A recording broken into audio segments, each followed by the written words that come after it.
What's going on, guys? Eric here from Eric and Miles, and today I'm going to be talking to you and answering the question whether the Sony A6300 is still worth it in 2019.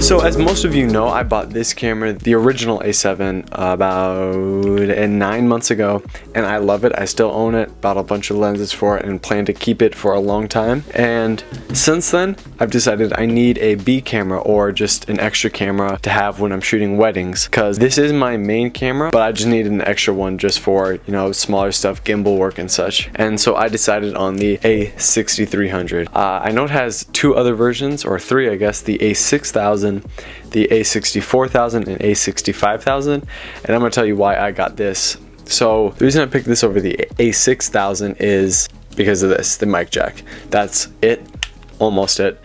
It also shoots 4K, which the A6000 doesn't, and has some other features I'll talk about in a minute. And the other two is just price-wise, this is way cheaper, and it offers close to the same amount as the other two do, other than some features I will talk about later. So I'm going to go through a pros and cons list about this camera, pretty much everything I like about it and don't like. So let's get into it. The first pro is its price, obviously. I bought this for $450 on eBay, used, but has a replaced shutter. So I checked the shutter count right when I bought it, and it only has about 2,000 shutter clicks. The dude said he just repaired it a couple months ago, and he was not lying. Replaced it, my bad. So yeah, the price is the main reason. The body only is super cheap, and you can get them on eBay, find them really easily for good prices. The next is its weight. This camera, APS-C, is so much lighter than this. They're both light, they're both really light compared to DSLRs and Canons and such, but this is just so much lighter than a full frame. This I've been using on my Zion Crane V2 for a couple months, well, for the last 8 months I've had it, and it works great, you know, but just with some lenses like my wide angle, it's harder to balance. That's why I bought this, and along with this, I bought this. We're chilling. We're chilling. At least that was just the lens. That'll get you somewhere. I bought this lens, the Mikey 12mm 2.8 fully manual lens. Personally, I like manual lenses for video, but that's just me. This is pretty much my combo, the Mikey 12mm 2.8 and the Sony A6300. I put my Movo VXR right on top of it, and I have the quick release plate on this and quick release mount on my A6300. I just click that on, turn it on, and there we go. It's a lot better, and pretty much no jiggle comes out of this thing. Just a lot better performance with this setup rather than this setup. It worked good with this, but when the battery would start to die, it would give a little jiggle, and with weddings, that's just not really, it's a lot harder to take out in post, but with this, I have had absolutely no jiggle at all. The weight is a very big pro for me. It's a lot lighter to take around exploring in my backpack, just throw it in there, super light, go hiking or something. And this next pro is pretty cool. I don't really use this feature because I haven't gotten into it yet. It shoots 4K 30 and 4K 24. That's really good in case I ever want to go into 4K, but I haven't ever been shooting 4K at all. If I ever want to get into 4K, then this will be great. Just, I have used it a couple times. I'll put up the clips I've shot with 4K. It's pretty good. I haven't really shot 4K ever before in my life. I have a 4K monitor, but just never really got into it yet. So yeah, 4K, really good if you want it. I know a lot of people like 4K or want it now, but just not something I use. Now this next thing, which I do use a lot, and I find myself wanting really badly with this camera, is 1080p 120 frames. It's just so good.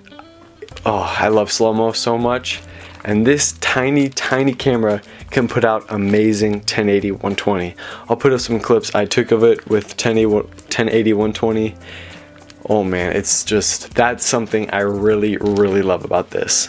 So yeah, 1080 120. I don't know what else to say about that. Super slow motion, super good.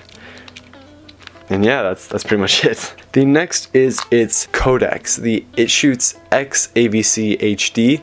Unlike this only shoots AVC HD, which personally I've never found a problem with AVC HD, but I know a lot of people like to say there is a problem or a difference. With my editing and my color grading, I haven't really found much of a difference, if I'm being honest, but that is something for those of you that do think it does something.